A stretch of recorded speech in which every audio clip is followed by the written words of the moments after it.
I must apologize to you all for being late. I was driving here at 90 miles an hour. I couldn't find a parking place, and with all the experiences you've been through this morning.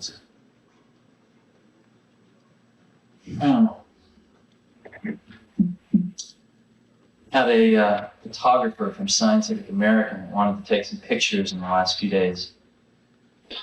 So we went over to a school. We thought they decided they wanted to take some pictures of someone from Apple in an educational setting and using some computers, and we wandered over. Turns out there's a little booklet that is put out in Cupertino, and there's about 20 different schools with Apples, and we picked one out that had 6 Apple computers and wandered over there one afternoon. And this happened to be the afternoon that the 4th and 5th graders were going to be there. Once a week, 4th and 5th graders from this one school in a sort of an advanced learning program come over and use the Apple computers. And I had the most delightful conversation with some 4 and 5-year-olds. They probably know as much about the computer as I do, maybe more. And they're totally fluent in it, and they're very much at home in it, and they beat me in most of the games in it. And it was really quite an experience because we always talk about all these things happening sort of at the intellectual, verbal level, but actually got a chance to see 20 students interacting with these computers on a one-on-one basis. And I couldn't help remembering my own school days when none of these things existed and we just get into trouble all the time. 11:30 at night, last night, a friend of mine, Bob Medcap, calls me up, and he's got 3 German friends visiting from Germany, and they want to buy 20 to 30 apples a month for some god-awful, who knows what reason. And they want them in Germany, and they want to talk about buying them at 11:30 at night. A guy in Nebraska is using an Apple computer to calculate soil samples to know what kind of fertilizer to put in the ground. It's an endless array of things that people are doing with this. What's your mic? Oh, excuse me. The other one. The other one. Cheers. Right.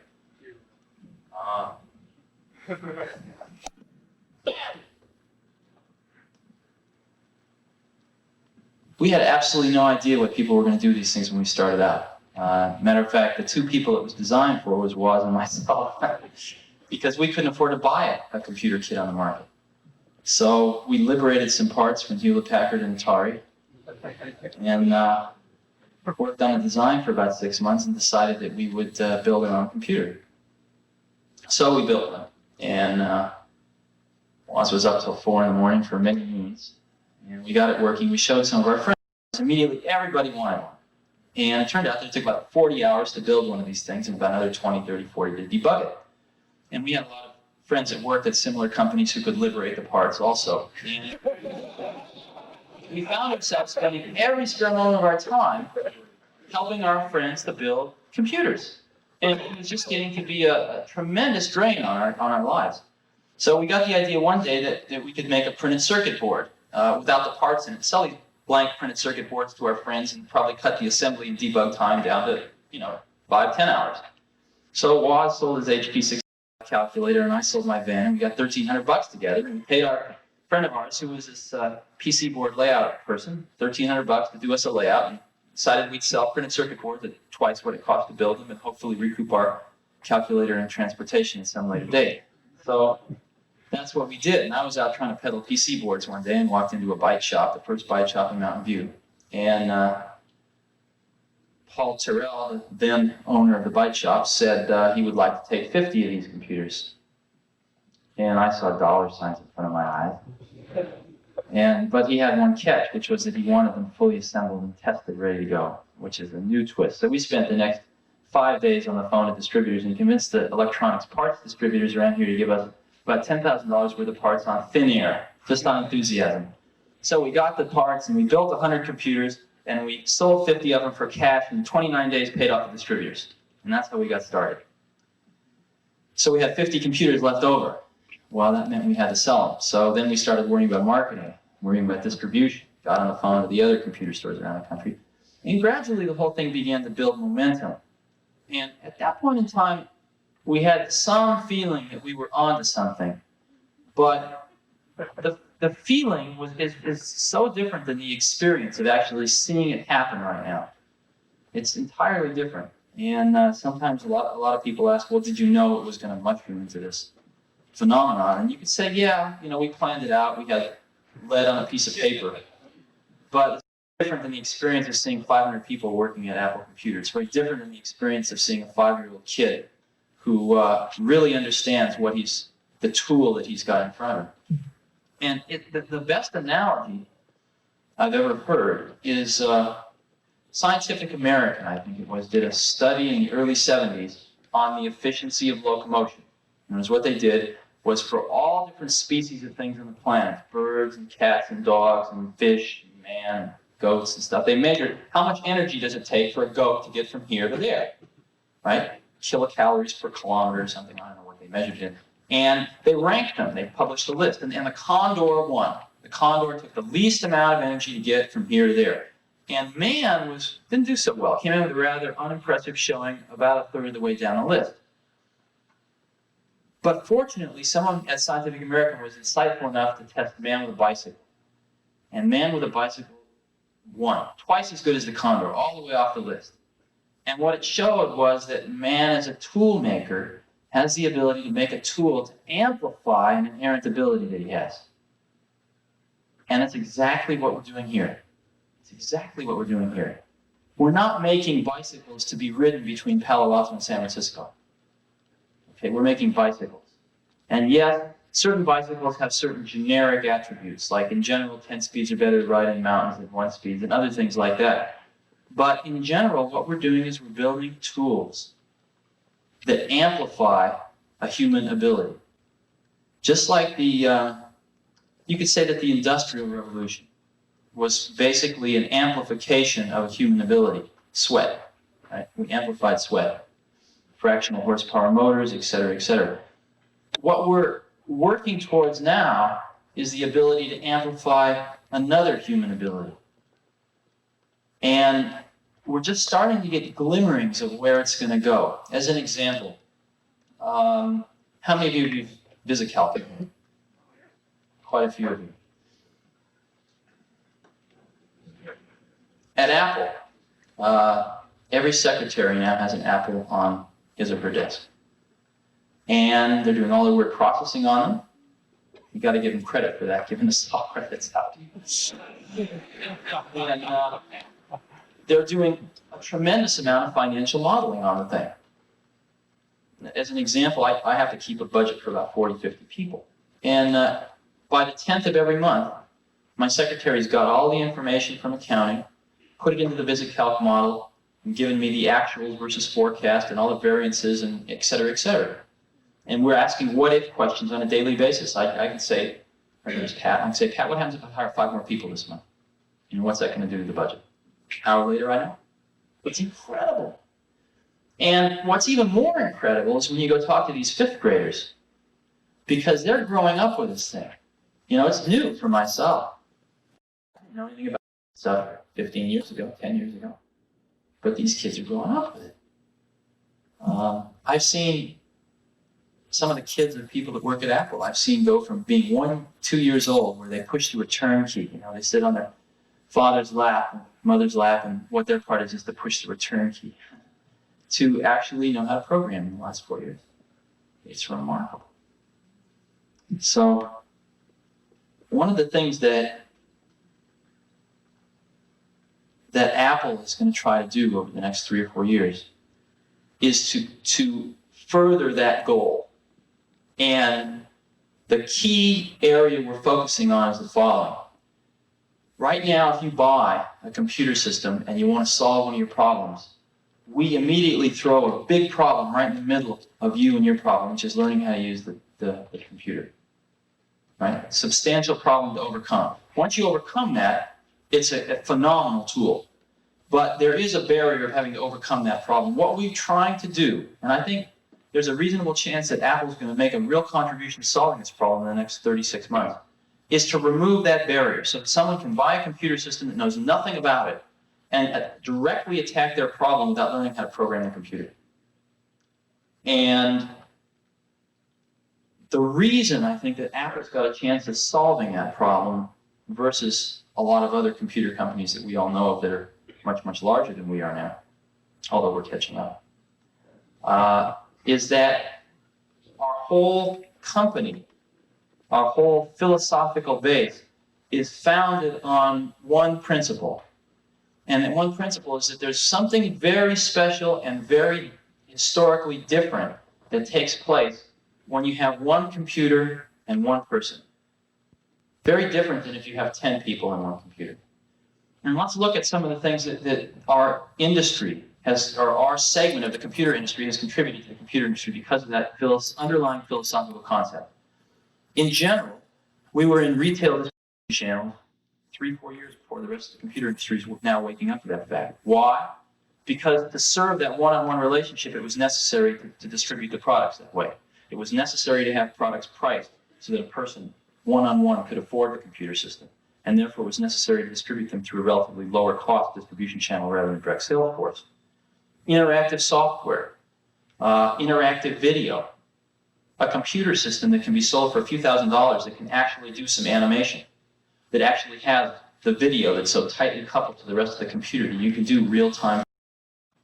We've got a DEC 1170 at Apple where the terminals communicate with the 1170 at 9,600 bits per second. That can't do anything like VisiCalc yet. Okay? This is a $300,000 computer system. And yet my secretary keeps the budgets on an Apple. It's far superior. So, and again, that comes from that one-on-one interaction. And that perspective is what gives us the feeling that we have an opportunity to really contribute to solving that problem. And that's where Apple's going. Now, we're very fortunate because the timing seems to be falling into place. In other words, as we move into the 80s, the amount of computational power, the amount of raw horsepower we can get into a small box for a reasonable price is staggering. Even in the last 3 years, since 4 years since we started, it's increased a few orders of magnitude. And one of the things that people always ask me is, what we've got right now is just fine. VisiCalc runs fast enough. Some of the database stuff runs fast enough. What are we going to do with this extra awesome power? And the answer to that is that we're going to put it into applying, into solving that problem again.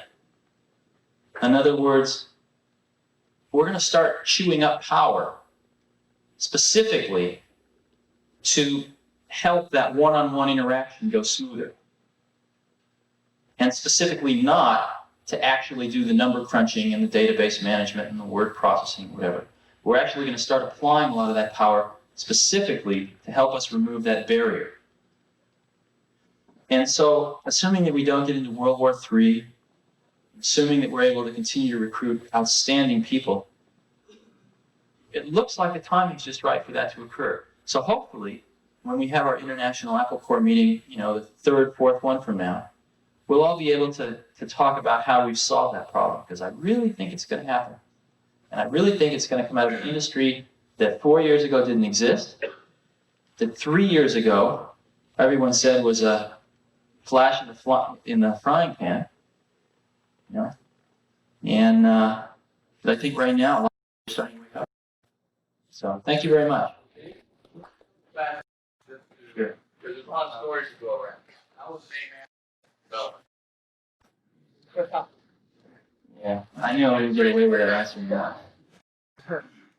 To start a company, you have to file what's called a fictitious business name statement. And what that is, the purpose of that statement, which you file with the government, is to simply tell everyone if Apple Computer goes out of business or anything having to do with Apple Computer, these are the individuals behind the corporate name. And as we were late in government, and not knowing it, we thought that was important, so we figured it out. And everyone was saying names to us like Matrix Electronics or all sorts of different names. And we simply decided that we were going to call it Apple Computer. Someone suggested a better name by 5 o'clock that day. And partly because I like apples a lot, and partially because I was the head of Atari in the phone book, and I used to work at it.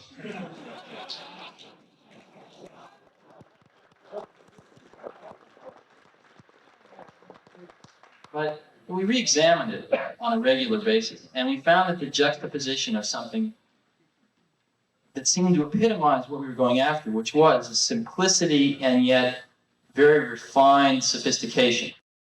You've seen our first brochure, probably some of you have it. The title of it was "Simplicity is the Ultimate Sophistication." And that wasn't just a bullshit slogan. It actually was really what we've been striving for. And the apple seemed to symbolize that. So I think we're going to stick with it. Yeah, getting back to what you're talking about your goals, about eliminating this barrier, this obstacle in the computer there. We're talking about all this basically hardware power that's available inside that little box. What sort of things are you talking about that's going to translate that hardware power, the power that's inside there, into removing the obstacle of what's inside there on a more concrete level? Well, you're asking me to talk about future products, and I don't want to do that. But Hey, philosophically. philosophically,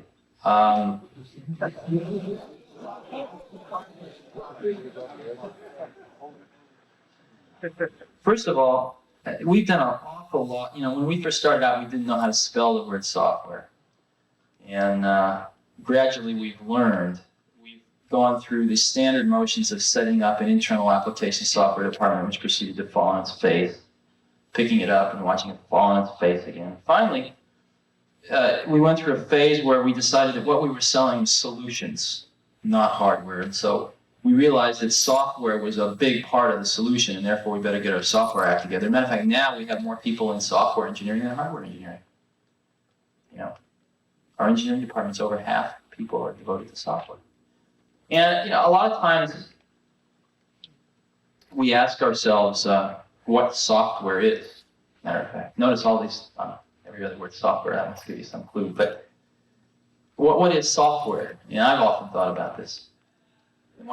Between software and hardware. And the only thing I can think of is that software is something that either is changing too rapidly or is you don't exactly know what you want yet, or you didn't have time to get it into hardware, or the technology's not there to get it into hardware. That's all I can think of. So, and what I see happening is that more and more software is getting integrated into hardware. Yesterday's software is today's hardware. So those two things are merging, I think. And the line between hardware and software is going to get finer and finer and finer and finer. And one of the ways that we're approaching the problem of how to remove the barrier is to try to look ahead a few years and make some predictions as to where the technology will be, both hardware and software technology, and how they're going to be merged together. And at the same time, looking at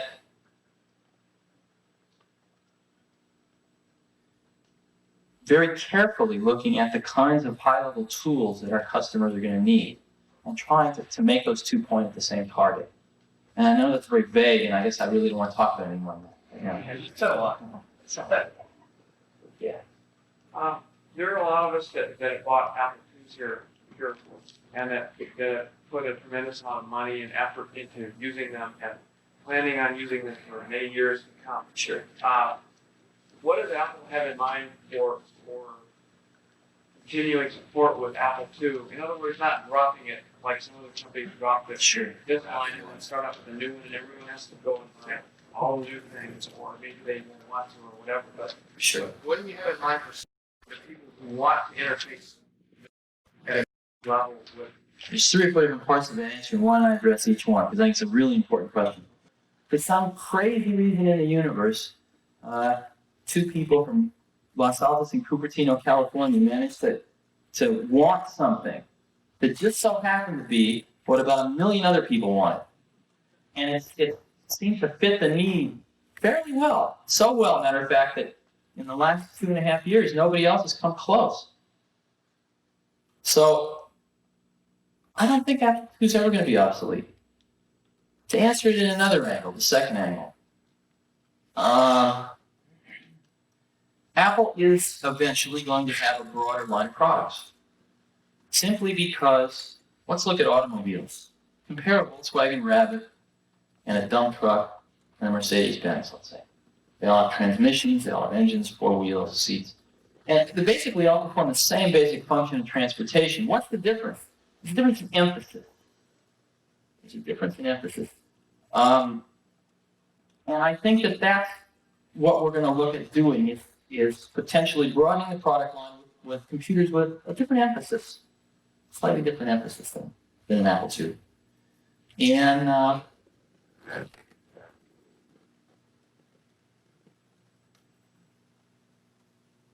hope you're all pleased with the new products that we'll come out with over the years. But I don't think that many of you would want to actually feel like giving up your Apple IIs. I don't see it happening. One other thing, I heard a comment up here as you were asking your question. Somebody said, like Apple I, right? And Apple I was an instance where we did obsolete our product. We absolutely did obsolete the product. And what we did was we decided that we were going to take care of the people who bought Apple I's. And the people that contacted us and said, listen, I'd really like to have an Apple II. We worked out an arrangement that I think everyone was very happy with. So we did take care of those people. And I don't think we'll ever be in a situation like that again of obsoleting the product. But, right, you can't afford it. About 500 people now. And Apple will do this year is probably somewhere between $150 and $200 million worth of sales. And if you actually divide the sales number by the people, you'll find that we probably have the highest sales dollars per employee that anybody's ever heard of. And the reason is because we've got the most incredible collection of people on the planet, at least the most incredible collection I've ever seen, or most of the other people have ever seen. And it's working very, very hard. And if you actually look at why they're there, why people have come to Apple, why people came originally, it certainly wasn't for the salary. A lot of people came to Apple and took 50% cuts in salary initially. We pay competitive salaries now, but we certainly don't attract people on the basis of salary. We attract people on the basis of an opportunity to work your butt off and get something done right, see it get out the door without getting all screwed up. And an opportunity to work with professionals that are as good as you are in other disciplines. So what we're going to judge ourselves by, the senior management of the company is going to judge itself by, is can we maintain this atmosphere of tremendous creativity, tremendous productivity, a company where it's just fine to fall on your face as long as you pick yourself up pretty fast. An environment where we give people enough rope to hang themselves by and hope that they don't. If we can maintain that for the next 10 years and beyond, we'll have been successful. And the rest of the stuff will take care of itself. The rest of the stuff will take care of itself.